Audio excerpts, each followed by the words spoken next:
वंदे मातरम। मैं विजय ठाकरे आपका स्वागत करता हूं स्टेप अप एकेडमी पर। आज हम लोग बात करने वाले हैं क्लास 12th के स्टूडेंट के लिए मैं लेकर आया इंडियन इकोनॉमिक डेवलपमेंट का chapter number 1 on the eve of independence. Lecture number 10 में हम लोग बात करने वाले हैं कि हमारी कंट्री का इंफ्रास्ट्रक्चर कैसा था ड्यूरिंग द कॉलोनियल पीरियड।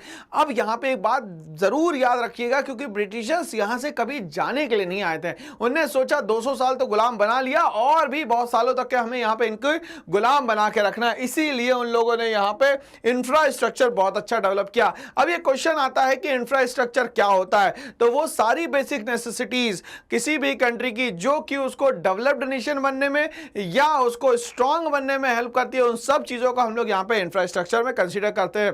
इसमें रोडवेज ले सकते हैं, इसमें रेलवेज ले सकते हैं, पूरा ट्रांसपोर्ट सिस्टम, इसमें पूरा कम्युनिकेशन सिस्टम, इसमें मेडिकल सिस्टम, इसमें एजुकेशन सिस्टम, सारे सिस्टम जिससे हमारी कंट्री कंटिन्यूअसली एकदम रिच दिखे, एकदम टॉप ऑफ द वर्ल्ड दिखे, इन सब चीजों को हम लोग इंफ्रास्ट्रक्चर में कंसीडर यहां पे करते हैं। चलिए हम लोग समझते हैं इंफ्रास्ट्रक्चर में basic infrastructure such as railways. अगर रेलवेज की बात करें तो लगभग हमारे 1850s में इंडिया में स्टार्ट हो गई।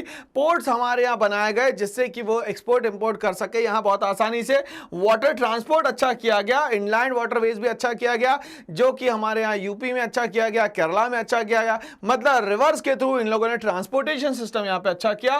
पोस्ट एंड टेलीग्राफ स्टार्ट किया कम्युनिकेशन सिस्टम के लिए।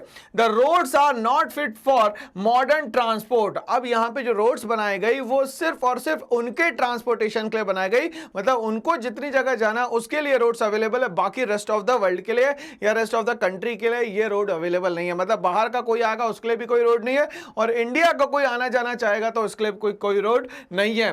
Only Britishers purpose mobilising army. अगर रोड बनाई गई है तो उसके पीछे मेन रीजन क्या था भाई? Mobilising army. अगर वहां पे एकदम से जरूरत पड़ती है आर्मी की तो उसके लिए बनाई गई। And drawing out raw material to nearest railway station, और रेलवे स्टेशन तक के रॉ मटेरियल पहुंचाना है या लाना है कहीं से तो उसके लिए यहां पे बनाई गई थी क्या भाई? रेलवेज और रोडवेज। आगे हम लोग बात करते हैं acute shortage of all weather road.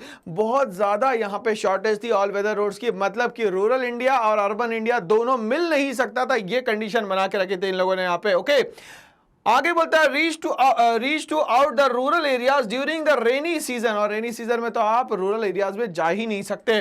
People living but suffered from natural calamities. लोग रह तो रहे थे मगर कहीं ना कहीं नेचुरल कैलामिटीज के कारण बहुत सारे प्रॉब्लम्स और बहुत सारे इश्यूज को उनको फेस करना पड़ रहा था। And famines. आगे बात करते हैं railway started in 1850 to break geographical barriers. तो यहां पे रेलवे स्टार्ट होती है 1850 में ताकि जोग्राफिकल बैरियर जो है यहां कहीं ना कहीं ब्रेक हो सके। मतलब बंगाल का इंसान गुजरात जा रहा है, गुजरात का इंसान मैड्रास जा रहा है, मैड्रास वाला मान लेते हैं कि ओडिशा आ रहा है, तो इस तरीके से ज्योग्राफिकल बैरियर जो है कहीं ना कहीं ब्रेक होता है with the help of railway. इसके कारण ट्रेड भी कहीं ना कहीं इंडिया का बढ़ता है। ओके, तो 1850 में जब रेलवेज आई तो इससे थोड़ा बहुत फायदा तो हमें होता है। आगे हम लोग बात करते हैं एंड फॉस्टर्ड, और यहां पे कल्चरल बैरियर भी खत्म हुआ कि सोच रहे थे कि कल्चर हमारा कैसे एक्सचेंज होगा, तो with the help of railways होता है।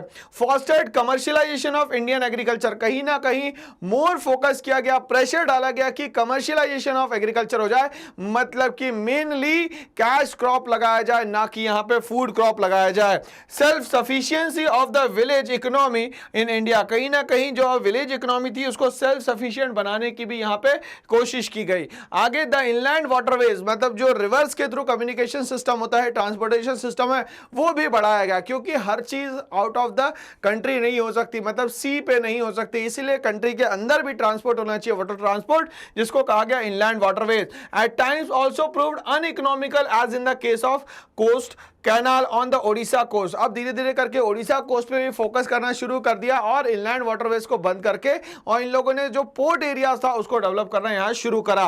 The introduction of the expensive system of electric telegraph in India, और कम्युनिकेशन के लिए यहां पे इलेक्ट्रिक टेलीग्राफ को भी स्टार्ट किया गया ताकि ये सारी बातें ब्रिटेन तक के पहुंचाई जा सके कि इंडिया में क्या चल रहा है और पूरा कम्युनिकेशन सिस्टम बन सके। तो इस तरीके से हमें इंफ्रास्ट्रक्चर समझ में आया ड्यूरिंग द कॉलोनियल रूल। ऐसी और वीडियोस के लिए बने रहिए। करना एक छोटा सा काम, इस चैनल को लाइक शेयर सब्सक्राइब करना ना भूले। Thanks for watching all.